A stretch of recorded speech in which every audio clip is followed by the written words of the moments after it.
Good afternoon, everyone. My name is Jason Purdy and I'm the Director of Communications at the University of Tasmania, and it's my great pleasure this afternoon to open this alumni lunchtime webinar presented by Dr. Louise Grimmer. Louise is a lecturer in marketing, a unit coordinator and a retail researcher with the Tasmanian School of Business and Economics.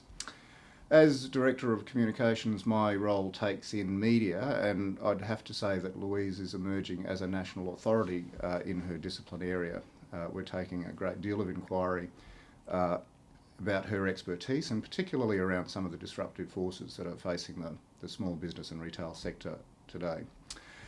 Our alumni office is committed to providing our alumni and supporters globally with meaningful ways to connect to the university and engaging them more deeply in an ongoing conversation about the groundbreaking research which is being undertaken by our university. These webinars are also an opportunity to introduce you to the staff and alumni who are playing key roles in that research, people like Louise who are highly valued within our institution. This webinar will form part of a living record for the university, which you will be able to access from the university's website. And thank you for joining us from wherever you are in the world today to hear from Louise. Dr. Louise Grimmer has a PhD in retail marketing from the University of Tasmania and is a lecturer in marketing and a retail researcher in the Tasmanian School of Business and Economics, of which I'm a proud alumnus. Louise's research focus is issues management and crisis communications in the context of the retail industry, factors affecting small business and independent retailers, and how marketing communications can help retailers grow their firms. She is currently conducting a number of retail research projects, including the Tasmanian Retailing Research Project, which is a longitudinal study examining the importance of the various resources on the financial performance of small independent retail firms.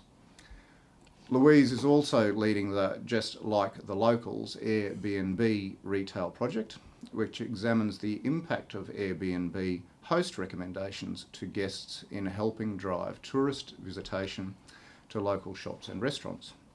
Her other research interests are supermarket and department store retailing and how the digital economy is transforming traditional modes of shopping. Louise is a member, certified practicing marketer and Tasmanian State Committee member of the Australian Marketing Institute. She also is a member of the American Marketing Association and the Public Relations Institute of Australia. Louise is an invited judge for the National Retailer Awards, and she is the founder and convener of the Tasmanian Retail Network. Following Louise's presentation, we will allow time for questions from our listeners, and you are welcome to post questions via the chat box underneath the presentation on your screen. Please note you will need to be logged in to live stream and to use the chat facility. All of your questions will be visible to other listeners, and due to time constraints we will choose a selection. But for now I will pass over to Dr. Louise Grimmer. Thank you, Jason, for that introduction, and thank you very much for being a part of today's webinar. I really appreciate your time. Thank you also very much to the university's alumni office, in particular Michaela Lightfoot, for inviting me to present today's webinar. And thanks to all of you who are watching at the moment. The world of retailing is constantly changing, and so when I was preparing for today's presentation, it was really quite hard to narrow down all of the things that I really wanted to talk about today. But I've selected 5 trends that I think are interesting, and I hope that you'll find them interesting too. A number of the things that I'm going to speak about today are happening on the international stage and have not yet hit Australian shores, but where Europe, Asia and the US go, Australia usually follows, so watch this space. I'll also discuss what these changes mean for retailing in an Australian context, particularly for small retailers, and then I'll end the presentation with a brief overview of some of the retail research projects that I'm conducting here at the University of Tasmania. Jason mentioned a couple of them briefly in his introduction. If we think about the changes in technology that have occurred over the past 10 to 20 years and the impact that this has had on traditional modes of shopping, this has been an incredible rate of change over a relatively short period of time. Thanks to the internet and especially to our mobile phones, we can now shop whenever, wherever we like, and we can choose when and where we have our online purchases delivered. Many of these changes have significantly affected traditional bricks and mortar stores, and retailers are facing more pressure than ever to operate as omni-channel operations and connect with their customers 24 hours a day via their bricks and mortar stores, their websites, via their mobile sites, using shopping apps and connecting through social media. I'd like to look at some numbers with you first around the take-up of online shopping in Australia. Currently, out of our total retail spend, we only spend 7 to 9% on online shopping, and this is predicted to rise to 12% by 2025. And in dollar figures, this 7 to 9% represents about $21 billion. The products that we most like to buy online are things like electronics, sporting, camping and leisure equipment, entertainment and media products, clothes and accessories, and takeaway food. Online sales of takeaway food have actually seen a huge increase in the past couple of years. Men shop online slightly more than women, and men like to buy entertainment products and takeaway food, and women mostly purchase clothes and accessories online. Interestingly, the figures around online supermarket shopping are quite low. Only around 3% of Australian shoppers buy their groceries online. In the UK, this figure is about 11%, and in the US, it's around 5%. So you can see these are actually quite modest figures. So although we generally find online shopping convenient, when it comes to groceries, this is not necessarily the case. Many customers find that having to search for products using keywords rather than being able to see them on the shelves, as well as having to be quite organised so that you know exactly what you want to order rather than just grabbing products off the shelf when you're in the shop, is quite a challenge for a lot of us.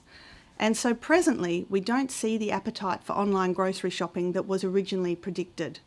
Grocery sales through online platforms really represent a very small part of the overall grocery market.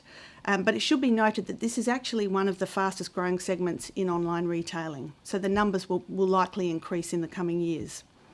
If we look at recent figures around sales growth at small online retailers, and they're those retailers that are classified as having a revenue of less than 2.5 million, sales here grew by 22% over the past year.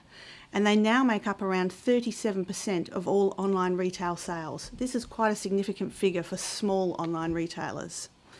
There's also been a sharp divergence between the performance of domestic Australian retailers compared with those operating overseas. Sales at local firms jumped by almost 17%, and this is well ahead of the very minuscule 0.9% increase recorded with overseas retailers. So these are quite surprising figures. 81% of online sales actually went to domestic Australian retailers last year, and that figure is set to grow. Before we discuss some of the trends in retailing, let's talk about the elephant in the room, or the A word, Amazon. We know that Amazon is coming to Australia. They're due to set up here and launch early in 2018, and they're already setting up their first distribution centre in Dandenong South in Melbourne. Amazon has actually now been around for 23 years, and their founder, Jeff Bezos, is still the chairman, president and CEO of the company. Amazon is the largest internet-based retailer in the world by total sales and market share, not by profit. Its revenue in 2016 was $136 billion US. It's the fourth most valuable company in the world, the largest internet company by revenue in the world, and the eighth largest employer in the United States.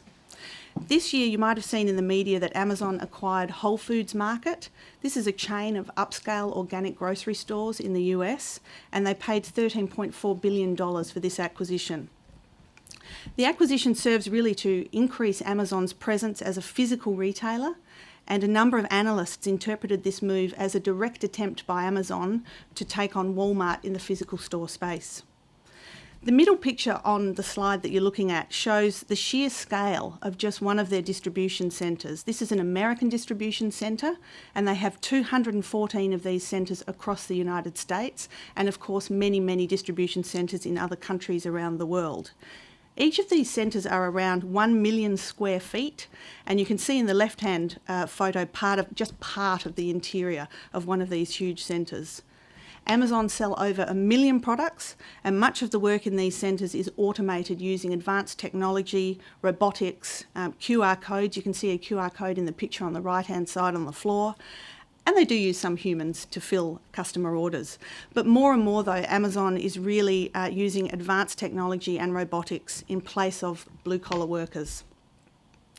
Amazon compete on product range, low prices, and now they compete on speed of delivery. So in retail, we talk about the fact that retailers are no longer engaged in price wars, and it's now all about time and the speed with which customers can be connected with their purchases.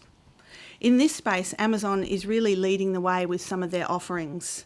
They have a service called Amazon Prime, which is a paid subscription service giving users access to free one-day delivery on items that they've ordered online, and there are more than 80 million paying users of this service. In 2014, they introduced another service called Prime Now, just to residents of Manhattan in New York, and this offered 1 hour delivery for a fee of $8, or 2 hour delivery for no additional fee. So these are quite astounding speeds of delivery. They sell 25,000 daily essential products through this Prime service, and it's now expanded throughout many major UK and European cities, as well as in Tokyo and Singapore. The rhetoric around the devastation that Amazon is going to cause to local retailing, in my opinion, has been overplayed by a number of commentators and analysts, and I and some of my colleagues are of the view that Amazon is actually going to face a number of quite significant challenges when they're setting up operation in Australia. This is due to the sheer size of our landmass and the fact that we are quite geographically dispersed across the country. And I think they'll also face some challenges with the costs associated with setting up distribution networks and with our generous wages and entitlements in Australia. They're going to have some real challenges in meeting those promised very short delivery times, perhaps not in the major cities, but certainly in the regional centres and smaller areas around Australia. Now, that's not to say that some sectors of the industry won't be affected. National retailers that are selling electronics, clothing and equipment products will face an increase in competition, but for the majority of retailers, including some pure-play retailers, and many small retailers, I think Amazon will not significantly affect their day-to-day business operations.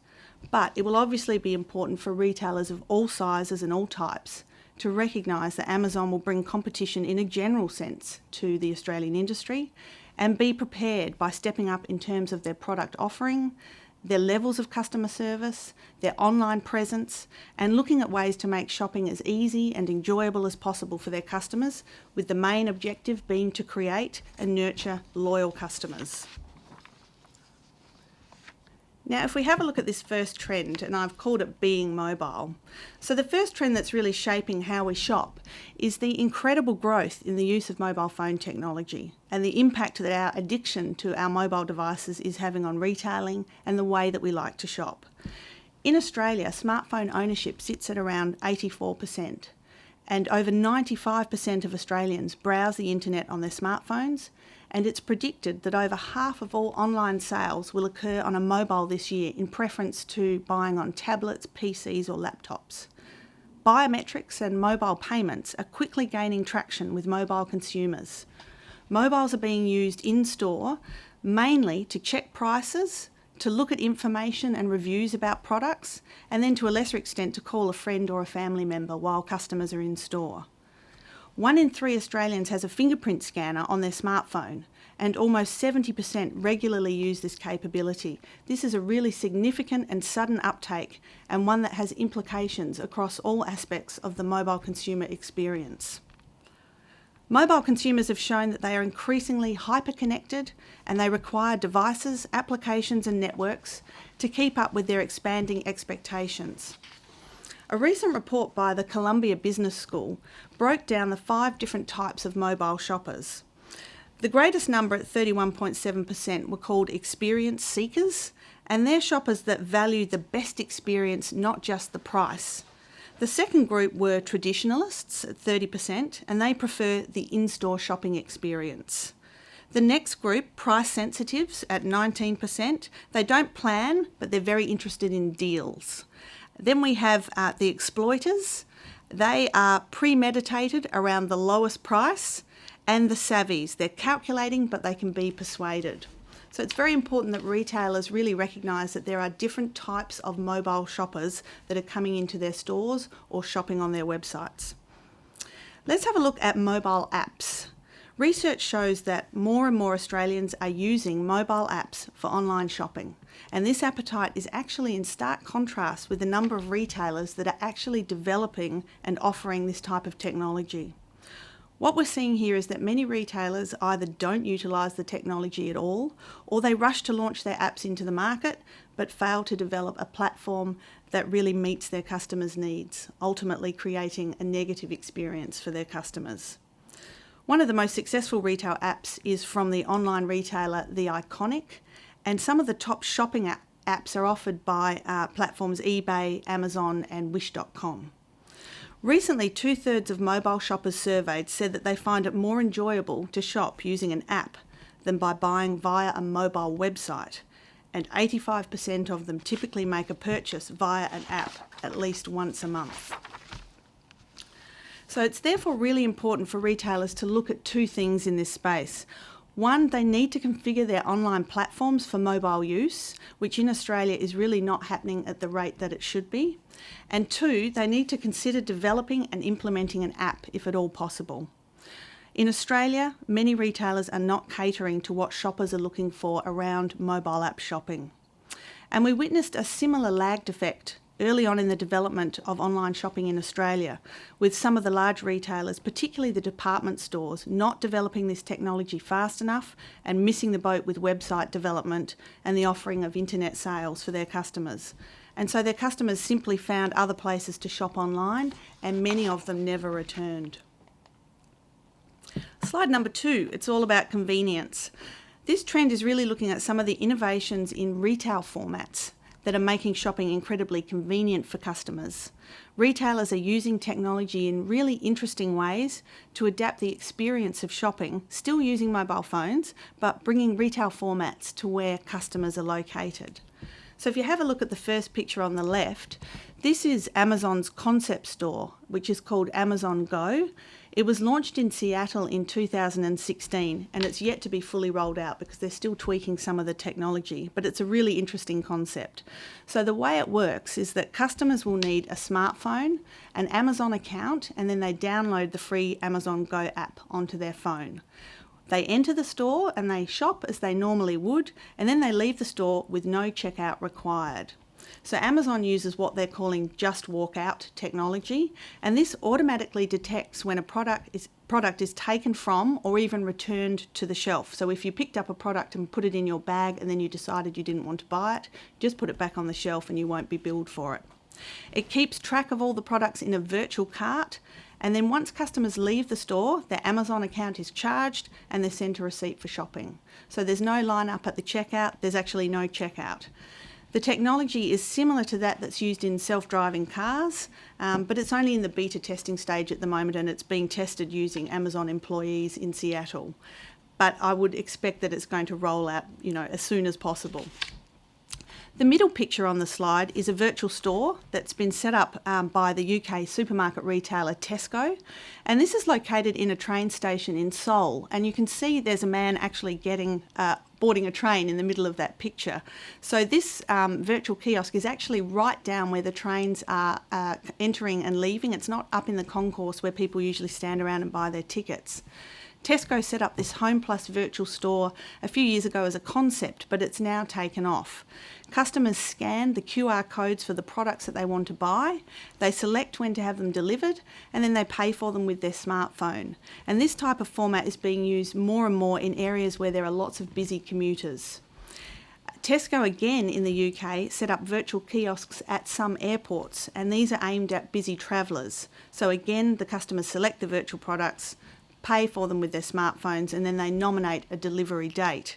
When they return from their trip and they get home, the groceries are there waiting for them, so they never return to an empty fridge. Virtual kiosks have been trialled here in Australia in Sydney, and I think we'll see more and more of them, especially in the larger Australian cities. Now, the final picture that I've included here is an example because I think this is really fun. This innovation is called window shops, and it was trialled in the US by the retailer Kate Spade.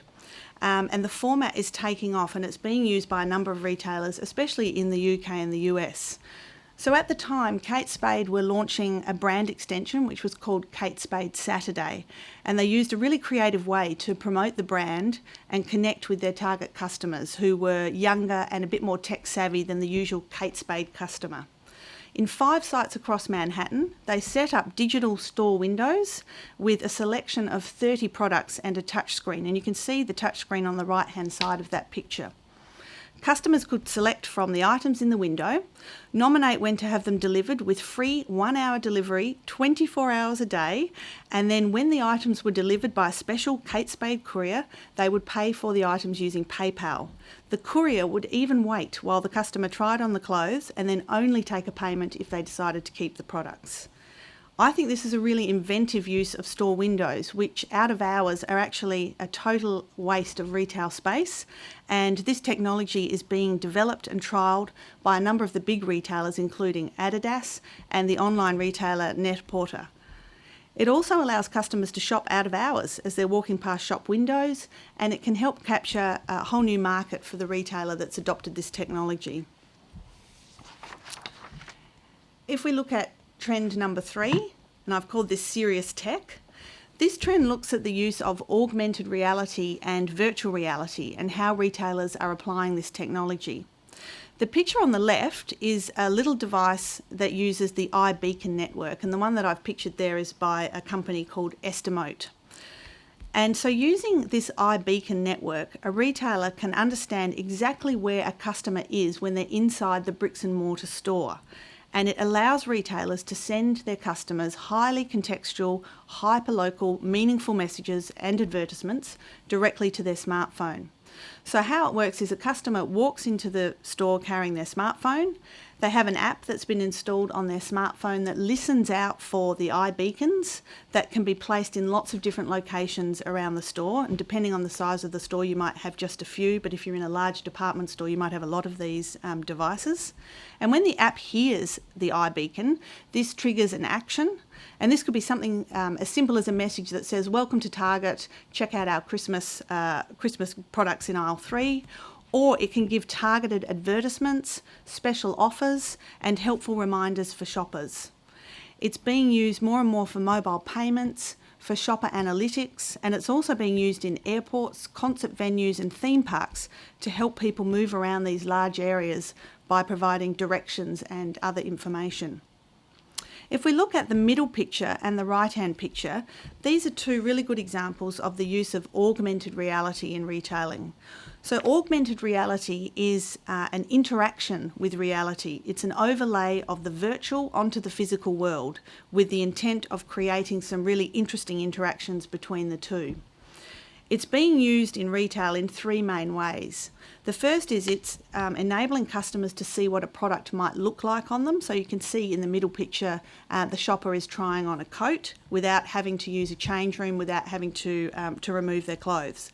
So fashion retailing is really making good use of this, what we call magic mirror technology, that allows shoppers to see what something looks like on them before they decide to buy it. It's also being used to illustrate what a product might look like in a customer's home. So furniture retailing is finding that this is a really good application for them, and IKEA have developed this technology to allow their customers to see what different furniture items will look like in their homes prior to purchasing them using smartphones and tablets when they're in the store. And the third application is it's being used to tell customers more information about a product or how to use a product. So you can see in the photo on the right, this is a picture from a concept store by the largest supermarket chain in Italy called Coop Italia, and this store is a concept store in Milan. It stocks over 6,000 products, which are all displayed on interactive tables. And as a shopper approaches a product, motion sensors detect their presence, and then they activate a suspended digital display above. You can see the man is looking up above at the screen. And this is where extra information is revealed to the shopper.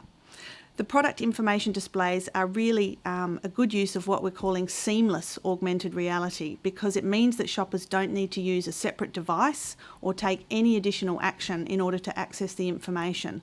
All they need to do is actually reach for the product they want and then look up at the screen.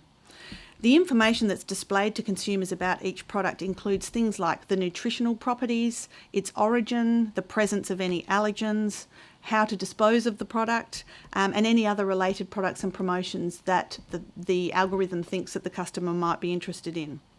And in this store, there's a separate wall of over 50 monitors that form a huge screen, and it displays additional information all aimed at promoting more conscious and sustainable consumption.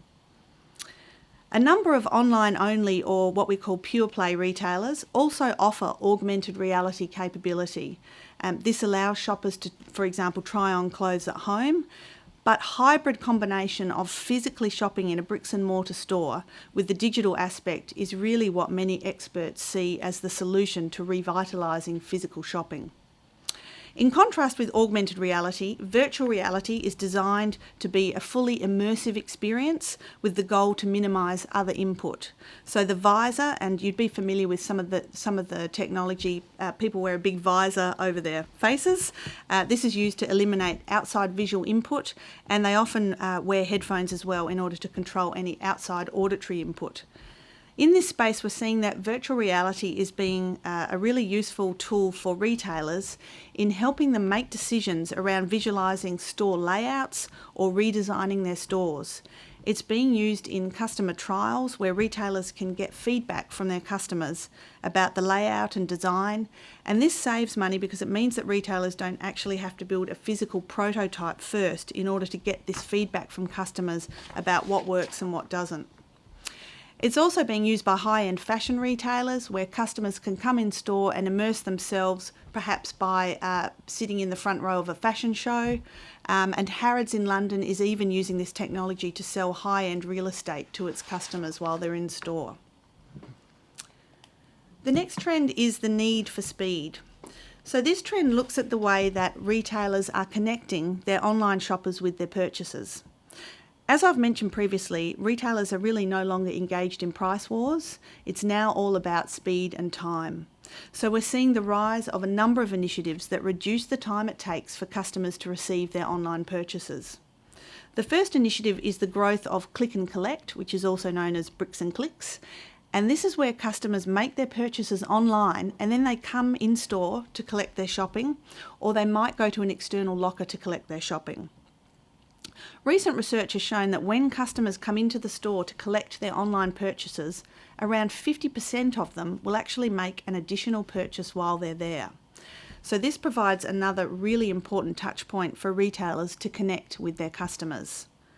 Last month, my fantastic collaborator, Associate Professor Gary Mortimer from QUT, and I had a piece published in The Conversation, which was called Why Retailers Want You to Click and Collect, and it examines the rise of this phenomenon and the benefits that it has for both retailers and customers. And I highly recommend that you get online with The Conversation and read that piece.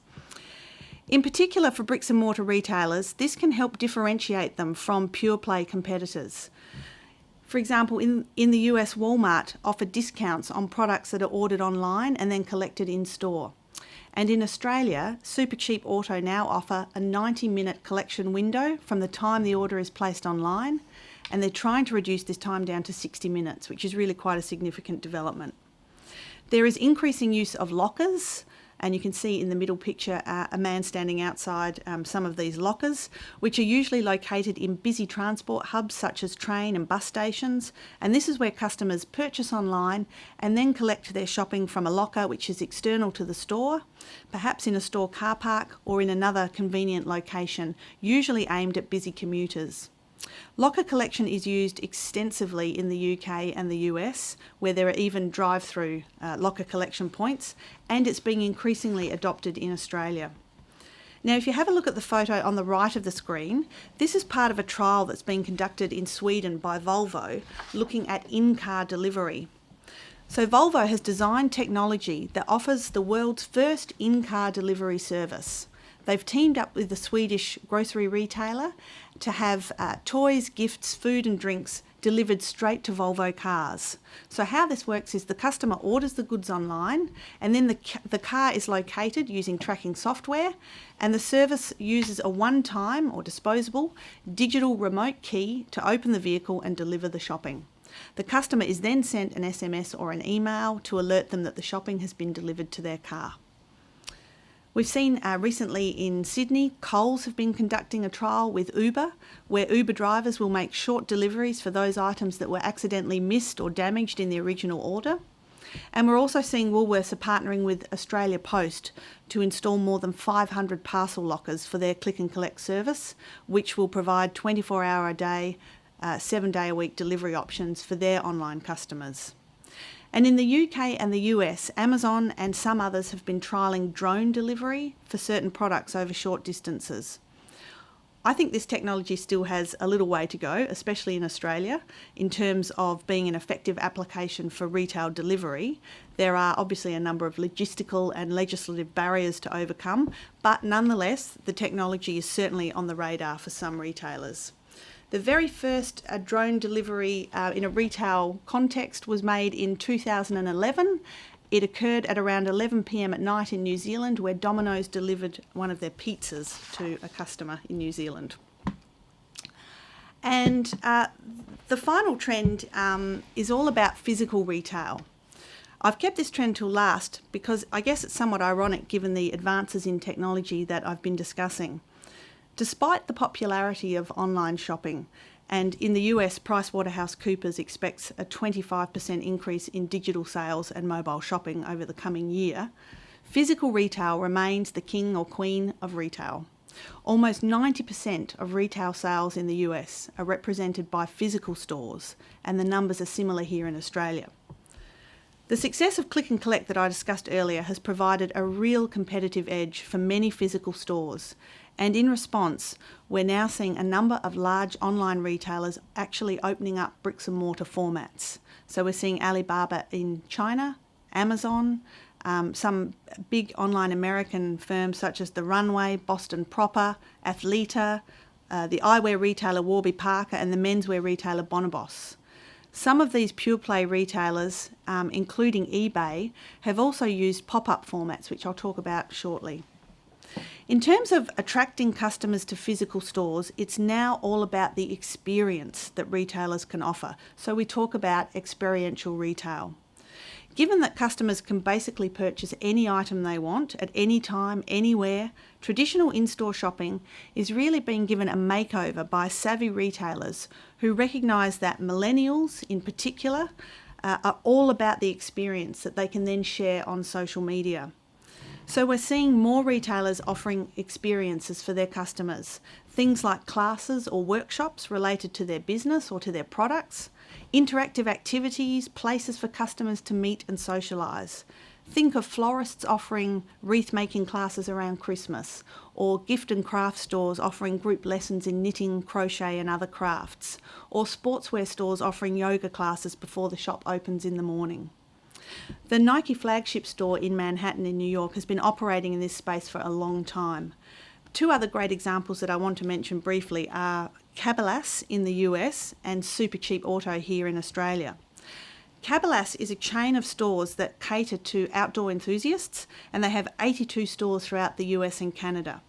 Their store format involves huge stores with museum quality wildlife displays, huge aquariums featuring native fish, indoor mountains with waterfalls and ponds, archery ranges, restaurants and cafes, and museums. Some of the stores even have small museums and small art galleries, all in addition to an extensive range of products and knowledgeable and expert staff.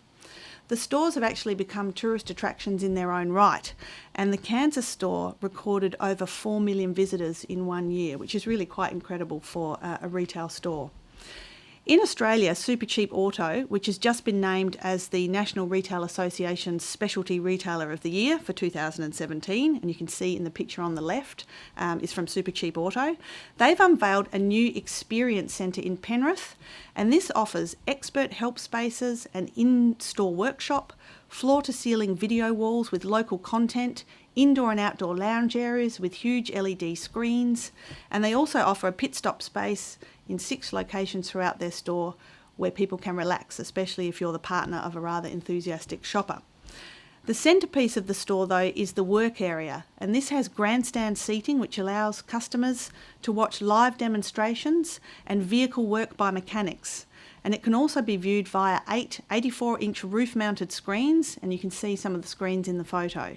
The store has done away with paper catalogues and replaced them with interactive displays that locate requested items and then map out a path for customers to follow. The popularity of pop-up stores continues to grow. These formats are really useful for retailers to introduce new products or brand extensions into the market, or as a brand building awareness exercise. They're quite suitable for online retailers to test the market and to try and determine if a physical presence is actually going to be a success. In the UK, there's a really cool development which is called Box Park, and you can see that in the picture in the middle of your screen. There's one in Croydon and there's one in Shoreditch. And what they are is a whole lot of shipping containers which have been architecturally put together into a permanent space for pop-up retailers to rent. The spaces also offer restaurants, cafes and bars. They put on events and they have entertainment spaces, and so they've actually become shopping destinations in their own right as well. We're seeing the huge popularity of farmers markets, the demand for artisan products and the rise of eat local movements. All this is translating into a move towards connecting more and more with small local retailers. The Eat Local movement has been really successful, and Shop Local and Save the High Street movements, particularly in the UK, are hoping to tap into this trend to get shoppers to think more about where they spend their money and encouraging consumers to shop local whenever they can. We know that many people don't want to shop online, the figures show us. They want to go into shops and speak with an actual person and try on clothes and touch and feel the products before they actually buy them. Shoppers are engaging more in web rooming, and this is where customers research products online and then they actually come into the store to purchase the products. And this is the opposite of what we call showrooming, where customers go in store to try on products and then go home and purchase them online. And so retailers that can offer unique products, perhaps those that cannot be found at another retailer, either in-store or online, as well as those offering superior customer service and an experience for their shoppers with a dash of technology where appropriate, are those that are going to be performing well into the future. Local governments are ramping up their marketing efforts to attract shoppers to city and regional areas, as well as to suburban shopping precincts, and trying to make shopping areas more attractive and inviting for local shoppers and for the growing tourist market in many locations. I should mention that on the flip side of this trend, we are seeing the slow and rather painful death of some department stores. And in the US, many of the large department stores, which are anchor tenants for shopping malls, are actually pulling out of these developments. And this leaves the other retailers in these centres in a rather precarious position. We've seen this recently in Adelaide with Myer leaving the Colonnade Shopping Centre in southern Adelaide. In Australia, Myer, David Jones, Harris Scarfe, Target, Big W and Kmart are the big department store players, and out of this group, David Jones and Kmart are currently looking the most secure. The results for the 2017 financial year confirm that there is a significant struggle in terms of sales, market share and earnings growth, but it's also worth noting that the business models for these large players are under threat. And this is due in part to the changes in the Australian retail marketplace, where global retailers such as Costco, TK Maxx, Debenhams, H&M and Zara have all opened bricks and mortar offerings, and of course the threat of Amazon also looms. Kmart's growth indicates market share gains at the expense of Target and Big W, and David Jones have been busy investing $100 million over 3 years to try and develop its food offering, to make it as a key differentiator to Myer and to try and get more foot traffic into its stores. So the changes and trends in retailing that I've discussed are important to consider in an Australian retail context. And this is because retailing is an incredibly significant part of the economy in Australia, and the industry makes a notable contribution to Australian society and culture in general. In terms of employment, retailing is the second largest industry in Australia, employing around 11% of the working population. There are 131,000 retail businesses throughout the country, and the sector is worth just over 300 billion Australian dollars in total. Many Australians start their working lives in retail. I certainly did. I worked in a 7-day supermarket when I was first at university. And the sector offers an array of opportunities, both for these entry-level positions, but also for managers, marketers, entrepreneurs, and the tech sector.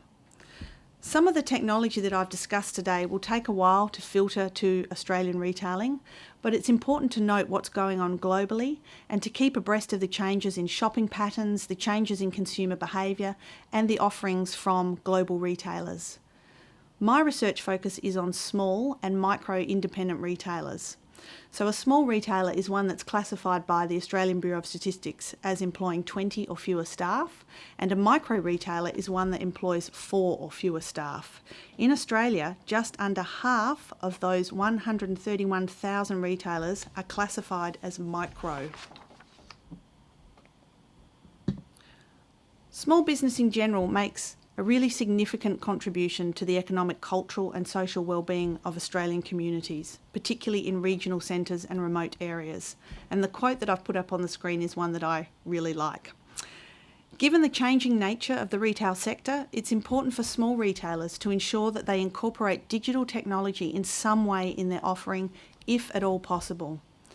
In the area of online retailing, our research, which I'll speak about in a moment, and some of the research that's being conducted in the UK, has found that a very high proportion of small retailers do not have even a basic website, and those that do have one, a significant number of them are not actually selling any products through that platform. The Save the High Street movement in the UK is particularly concerned with promoting the use of digital technology, albeit at an appropriate scale and level of sophistication amongst its members. And this is in recognition that successful small traders combine the physical and the digital in their offering. The adoption of technology obviously needs to enhance the physical experience for most of these retailers and not just be technology for technology's sake. And so to end the presentation, I wanted to share with you just a flavour of some of the research that I'm conducting in the retail field here at the University of Tasmania. One of the projects that I'm currently conducting is the Shop Like the Locals project, and this looks at Airbnb host recommendations to their guests about the best shops and eateries in their local area and the power that this word of mouth marketing has in actually driving visitation to local small business. We've conducted a pilot study in Hobart and Launceston, and we're preparing to extend this study out Australia-wide, concentrating on regional Australia using an online survey. And we hope that the results of this study will help small retailers work with Airbnb hosts to market their businesses more effectively to sections of the Airbnb guest market, those people who are really wanting an immersive experience, a local experience, which includes shopping and eating at local businesses. Another project that is being prepared to be launched in November is looking at retail precinct marketing programs with a focus on the aims and objectives of these programs, which are usually managed by local governments or affiliated organisations, and the impact that these programs have on local retailers. The research will initially be conducted across 4 sites in Tasmania: Hobart, Launceston, Burnie and Devonport, and it's anticipated that this project will then be extended throughout Australia, as well as some international sites working with our international collaborators in the UK. And then my main project is the Business as Usual, or the Retailing Research Project. This is a really significant project because despite there being a lot of research conducted around large retailers, particularly on supermarket and grocery retailing and on global retailers, and a lot of research around consumer behaviour, there is actually very little research being done that focuses on small retail firms. Our study is the only known longitudinal study of small retailers anywhere in the world. We use a survey that we mail out to all small retailers, and so far this research has been conducted in Tasmania, but when we run the survey again in 2019, and it's had 2 iterations already, we're going to extend the survey out Australia-wide. We're looking at which resources, so things like financial, informational, human, organisational, reputational, marketing and physical resources are important for higher performing retailers. And we can then look at ways to help retailers access and leverage those resources. We've been very lucky with the support from retailers that we've received here in Tasmania, and each time that we've run the survey, we've had a 25% response rate, which is really fantastic for small business research, where you usually cross your fingers and hope for 10%. The findings have been presented this year in the UK at the British Academy of Management Conference. We're currently preparing a paper and organising to share our results with retailers here in Tasmania. And so that brings me to the end of my presentation. I would like to just briefly mention the Tasmanian Retail Network. You can see a little logo on your screen there.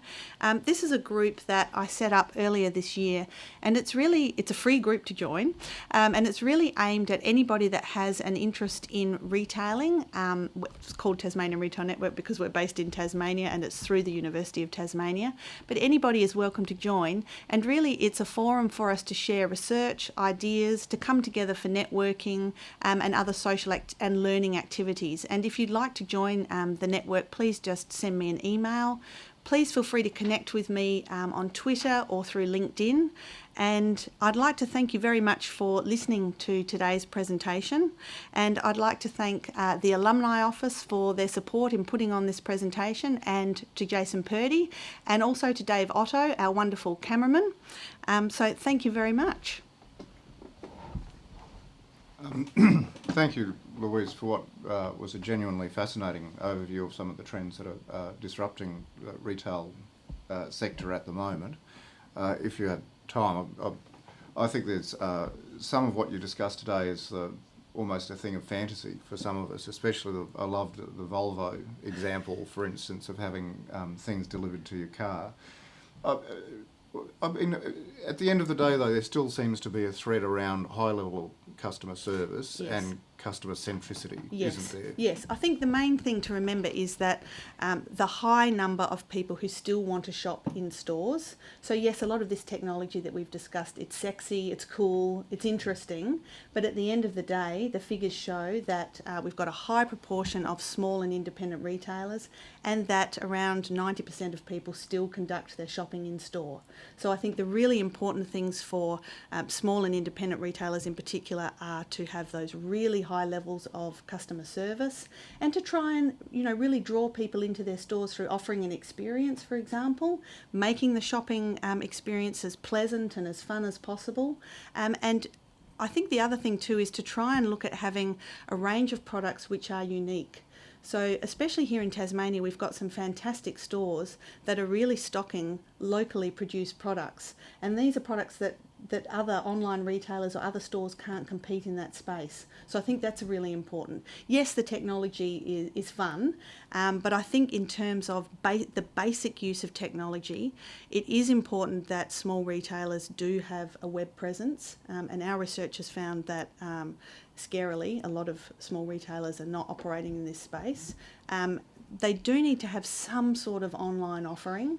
And if you have this click and collect service, for example, I was speaking to a small retailer yesterday, a fantastic small retailer, and I think she'll probably be watching today, and she's found that by offering click and collect, it's really driving people into the store so they can order online. They know that they've paid for the product, they've secured the product, and then they can go in and pick it up, and usually they'll end up buying something else as well. So that's a really powerful, it seems fairly basic, click and collect. I think the in-store click and collect is the more powerful.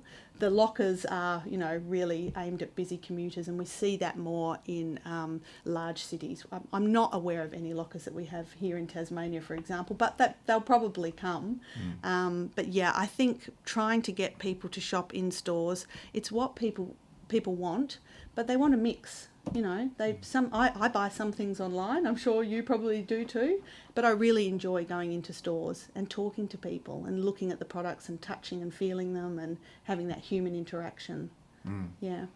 How can small businesses? I mean, we're not all tech savvy, and certainly a lot of owner operators haven't got a lot of time and effort. Yeah. And it's very difficult to be strategic in those busy environments. How can small retailers get a health check of their business and get started on some of those digital platforms? Yeah, that's a really good question. So, you know, you would have heard in the presentation that a high number of these businesses are micro businesses, which is 4 or fewer staff. In reality, it's actually one person usually.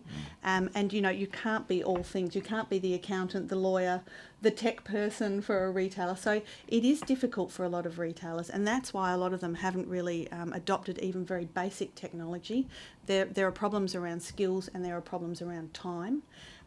Here in Tasmania, the Tasmanian government actually offers a fantastic service for small businesses. They run a lot of free events and workshops around becoming digital savvy. And there's a great company, Digital Dandy, that runs a lot of these programs for the government. And so there are there's a lot of help out there, but retailers need to be able to access that help, and these sort of workshops and classes need to be run during hours when retailers can attend. So there's no point putting classes on during trading hours. They need to be outside of the usual trading hours so that retailers can really access the wealth of information and help that is actually available.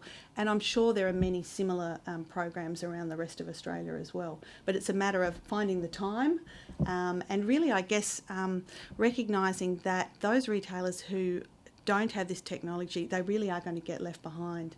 And I'm not saying that you have to have an app, a shopping app, a retail app. I'm not saying that you have to be extremely, really advanced technologically, but you do have to be operating in some way in this digital space. Otherwise, I think you will get left behind. What about social media? If you can't invest in a URL or a website, or is Twitter or Facebook itself enough of a footprint? That's a great question. So what we're seeing is a lot of retailers are eschewing a website because they're expensive and you have to maintain them, and they're just having a Facebook page, for example. And Facebook is very good for small retailers, but in terms of Twitter and Instagram and some of those other social media platforms, some of the research that we've done has found that the time that it takes to post and all of the effort that you put into your posting on social media is not really having the ROI that many people think social media has. Now, obviously, the growth of Instagram has been great for some retailers, especially if you sell products that are beautiful and you can post up beautiful pictures and then drive customers to your website or into your store. But we're finding that some of the other platforms are really probably not giving retailers the return on investment in terms of their time. Facebook is valuable for many retailers, but of course you've got to get people to like your page, and if you haven't got a high level of likes or followers or engagement, then really you might be better off spending your money in other areas in upping your technology. Yeah. What about the role of authenticity in retail now and having a story that you can tell? Yeah. You mentioned before millennials are motivated by high levels of corporate social responsibility. Yes. And do businesses, do they need to spend more time developing their story? Yes. Look, I think that's a really good question. I think a lot of the savvy retailers, and I'm talking here about small retailers, are those that are really connecting themselves with their retail offering. So if you're, I've got a fantastic retailer who I went to yesterday. She is an enthusiastic crafter. And her store is really based around her love of handcrafts, and so she offers a huge number of in-store classes for groups of people to come in and learn crocheting and knitting and all of those wonderful things that I wish I could do. But her store is really based around her wonderful personality, and the story of the name behind the store, why she set up that store. And I think you're right. I think millennials in particular really connect with retailers that can tell a story around why they're there. It's not just about selling products and making a profit. Of course that's important, and that's why retail exists, but I think the stores that are more successful are those ones that will have that sort of connection, particularly with millennials, because it is all about the experience that they can then share with their friends and family on social media. It's interesting, isn't it? Because I thought you made some really interesting observations around the major retailers and how vulnerable you might find Big W or Myer in the years ahead. Being hyper-local or being quite distinctive and small is going to be a strength potentially into the future, Yes, isn't it? I think it will be. I mean, when Amazon hits our shores, and we're not really quite sure of the launch date because they're quite, they keep a lot of this very close to their chest, but we know that they're building that distribution centre already in Dandenong. I think that smaller retailers that can really promote themselves with local products, expert staff who are very happy to share their knowledge with customers and really connecting with people in a human way, hopefully will help combat against the entrance of Amazon and the huge array of products that they're going to be offering customers in Australia. I mean, I think it's going to be really interesting to see exactly what the effect of Amazon is going to be. I think it will have an effect on some of those national chains that are selling things like media products, entertainment products, sportswear, leisure equipment, electronics and those sorts of things. Clothing, Amazon have released a clothing range. But I think in terms of a number of the smaller retailers, I really don't think it's going to have the devastating effect that a lot of analysts and commentators are saying that it's going to. I hope I'm right. But I guess it's a wait and see with the entrance of Amazon. But people should be preparing for its entrance. Yeah, I mean, there are those big disruptive organisations, aren't there? Bunnings is a good example of it in the hardware Bunnings, space. Officeworks, yeah, Yes. we call them category killers, which is a bit of a pejorative term, but that's what they do. So, yeah, I think in that space, small retailers need to recognise that whatever they can do to try and, incubate themselves against the entrance of Amazon is going to be really important. So, Louise, look, thank you so much for your time today and your insights. It was a genuinely fascinating conversation. Thank you. So on behalf of the alumni organisation, really appreciate you sitting in today. I really want to thank you, and I just and thank you to our audience for being part of the alumni webinar series. And this entire webinar has been recorded, and we'll be sending you a link to the recording in coming days. So on behalf of the alumni organisation and of the University of Tasmania, I'd like to thank you for your engagement and trust you have a good rest of the day.